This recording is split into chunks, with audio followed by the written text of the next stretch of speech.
there, thanks for clicking on the video. We're talking about high tunnels. If you just came here by mistake and you're not sure what a high tunnel is, this is what it is.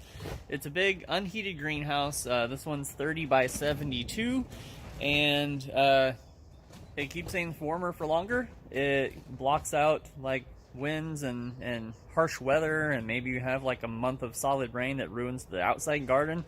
You don't have to worry about that here. At our previous location, we had 2 high tunnels and also a little greenhouse, and that was kind of the core of what we were able to produce with the help of those.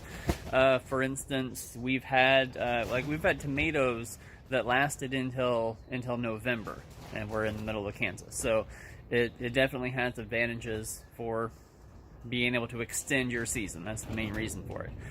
There are tutorial videos about how to put up a high tunnel. So there's like a whole good series specifically about the Zimmerman high tunnel, which is what this is. So go watch those. They're really good. It was only after building the structure that I thought about some of the choices that we made and just the decisions for how we want to use the high tunnel that I thought maybe it's going to be a benefit to go ahead and start making some videos of myself, and then just let them sit on my computer forever. So it's like a year later after I started making videos on this, and now I'm finally getting around to doing some editing, but I think that gives me a little bit of insight as far as some things to, mistakes made or second guessing, things like that. But for now, here are a few quick tips on things that, again, I didn't have video of at the time because I wasn't making videos yet, really. But things to keep in mind that might help you out when you're following the other really good tutorials. Tip number 1, till it all up last. Build the whole thing, put your poles in the ground, do everything. That way you're not driving through it the whole time. You're going to be recompacting it anyway, and unless you're really fast in your build, you're probably going to encounter some precipitation, and so you might have to deal with a whole lot of muddiness while you're working. Now, the exception to that may be if you have really unlevel ground, and it may help you to have the perimeter laid out and so do the dirt work around the edge, so where you do put the posts in. But the middle of it doesn't need to be tilled until you're actually ready to prepare your beds for real.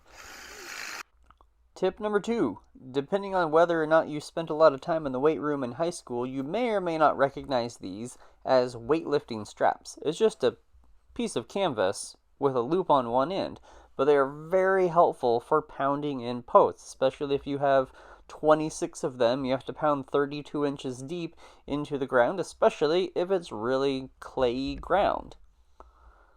You put the loop over your wrist, and then you wrap the dangly end of the strap around the post hole driver, and then all the strain is transferred to your wrist instead of having to rely on your grip strength for all of those holes. And bonus tip while we're here, especially if you have a string line attached to the tops of the posts or to the shoulder of that swage, because that's a consistent line that would be all across the posts. If you have a string line across that to help you index how far you are down, how far you're hitting, if you put inch markers on your post hole driver, you'll be able to easily gauge where you are and where you need to be.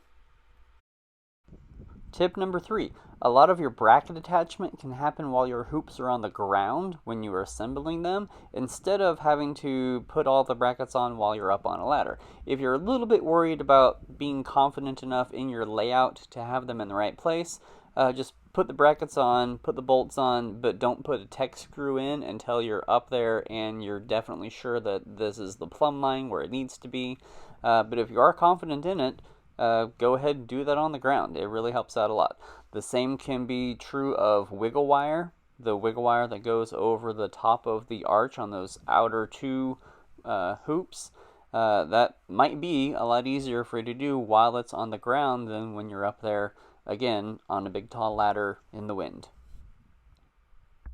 Tip number 4, even with kind of a short, small tractor, if you've got a loader, you can do a pretty good job putting together some kind of wooden contraption to get you to the right height. One thing to think about is with the direction of the forces, you probably are going to need some tension lines along the top to hold it from falling forward as you go. Tip number 5.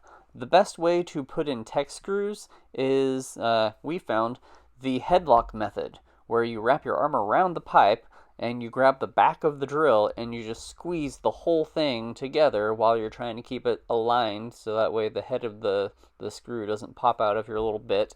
But that should provide enough pressure to get it to just go in the stupid pipe. Tip number 6. I highly recommend putting some sort of horizontal support brace between your end wall and your first purlin. We had one of our earlier high tunnels where the vertical beam there is only supported at the top and the bottom. So in the middle, you've just got this huge open area, and so the wind pushed on that hard enough to crack our 2x4, and so the whole thing was waving around rather unsafely. And then if you have tension wires holding your trellising up, that will provide a push back to fight the tension, so your end wall isn't getting pulled in.